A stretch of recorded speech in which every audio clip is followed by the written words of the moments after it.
Mike, What? what are you doing? I'm playing Godzilla. But Mike, we're back. Oh.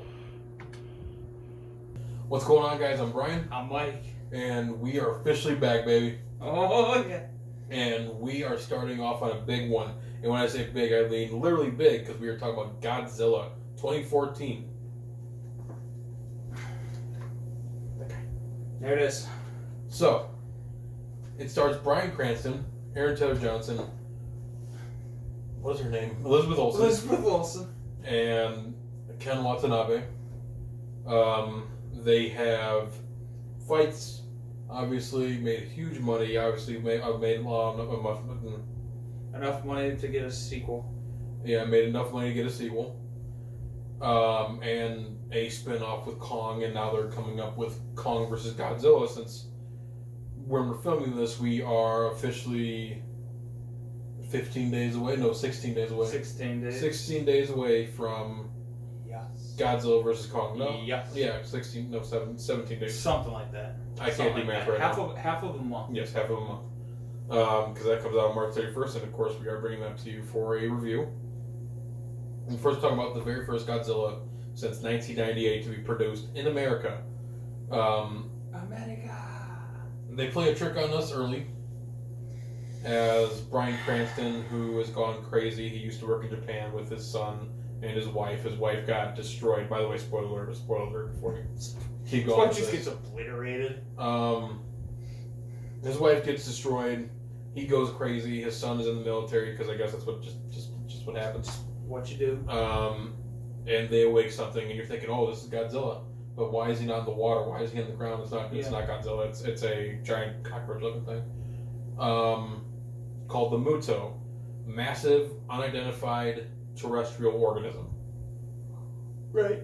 So they introduce this monster, and then they're going to introduce the female version of this monster later on in Vegas, which is kind of funny because they do Elvis Presley's Devil in Disguise while they're trying to figure out where this thing is. Oh. And you really don't see Godzilla until halfway through the movie. For a little, you see him a little bit. A little bit. They do a really cool reveal where they're panning up from his foot after he stomps in a airport. Yeah. And they show him, and everybody kept saying that this is Fat Godzilla. It's not Fat Godzilla. He's just built. Yeah. He's built like a brick house. Right.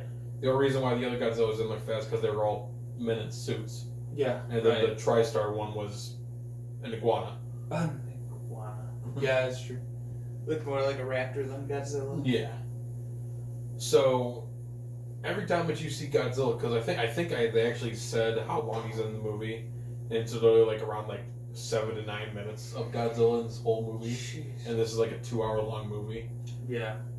He does make an impact every time that he's in the movie, but you see so little of him that it's like you should have just called this Aaron Taylor Johnson instead of Godzilla. Yeah.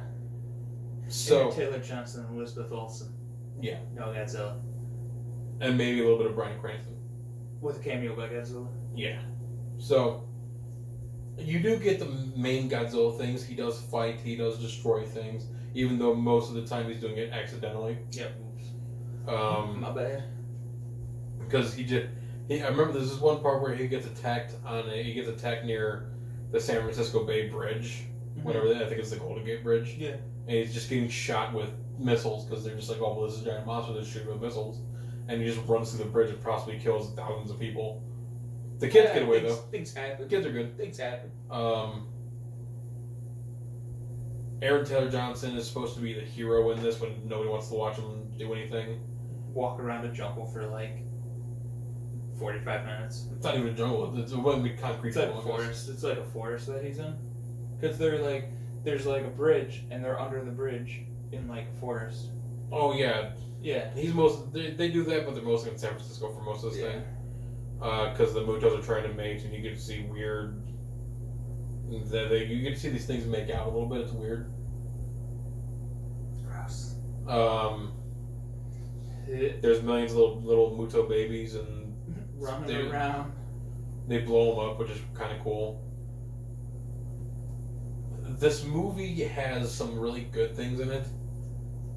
Mostly not there's no bad things in it. I really can't say there's a bad thing in this movie, because Ken Watanabe is your Japanese guy that knows most about these monsters, because he works for this thing called Monarch, which is a reference to Mothra. Monarch butterfly. The Monarch butterfly, which is a reference to Mothra and stuff like that. They really they kind of missed the mark with how this. I mean, it's a good way to reintroduce Godzilla after 50 to 60 odd years of being dormant in America. Yeah, right. Because there was only, when they came out, there was only 2 Godzilla movies that were released. There was the original, there was the 1984-85 Godzilla, which was just a reboot of the series, and then they did Godzilla 2000, not including the TriStar one. Yeah. And those were all released in America. Mm-hmm. In Japan, they were making multiple movies. There's at least 30 to 40 movies of Godzilla that Japan made, that Toho made. Yeah, yeah. So this is a good way to reintroduce Godzilla to American audiences, where he's not. It's not Matthew Broderick, which I like Matthew Broderick. I'm not gonna sugarcoat it, but he wasn't the right character, wasn't the right actor for them. Oh, you mean Nico Papadopoulos? Tatopoulos. Papadopoulos. There was no reason for that movie to be made. Because they're the same guys that did Independence Day and stuff like that. So, TriStar made a lot of those big blockbuster action movies that got really, really bad ratings from actual critics. Yeah. This movie was the way to reintroduce Godzilla to American audiences and reintroduce him to the world again after being dormant for 10 years. Right. They make him not a force of destruction like a reptile that's evolved from nuclear radiation. They use the nukes to try to kill Godzilla. Right. Yeah. Because apparently he's been around for a lot longer than we've ever been around. Which kind of makes sense, because I mean they still say that 95% of the ocean still hasn't been discovered. That's concerning. So he could be down there, just breathing water for thousands of years. He's in a cave somewhere playing cards. Just chilling. Like Kong's down there too somehow, but he's just chilling. Hanging out. Waiting for the day that they can actually come out and be like, "Hey guys, it's us." Hey, remember those movies? Yeah, those are real. Yeah, we're real.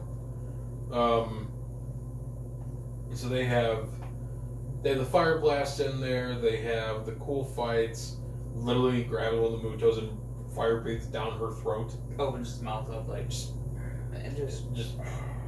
breathes fire into his right down the throat. Mm-hmm. Basically melts her neck, or whatever kind of neck it has, and then its head falls off, and it's awesome. So the actual fights in these movies are fun, but it's all kind of slogged down by human interaction. Yeah. Because when you're seeing a monster movie, what do you want to see? Monsters fighting. I want to see humans. That's what I want to see, Michael. No one wants to see that. I want to see the monsters fight. It's called Godzilla. Show me Godzilla. Yeah, show me Godzilla, not Aaron Taylor Johnson. And Elizabeth Olsen. Well, you can show me Elizabeth Olsen. Yes, sure. No one would be mad at that. No. Especially now that it's 2021 and WandaVision just ended.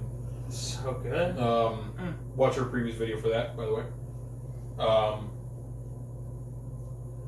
But yeah, the acting was there. It wasn't horrible. It wasn't great. Yeah. It was decent. It's very melodramatic because it's a monster movie. You're not going to get great acting out of a monster movie. And then Godzilla's cool. It's a cool design. It's a dark movie though, so you can't really see too much of it. Not like tone or like theme. It's just like you can't see anything. Lighting. It's dark. Literally, it's just you might be thinking like, oh, there's Godzilla's tail, and like, oh wait, no, it's not. It's literal steam.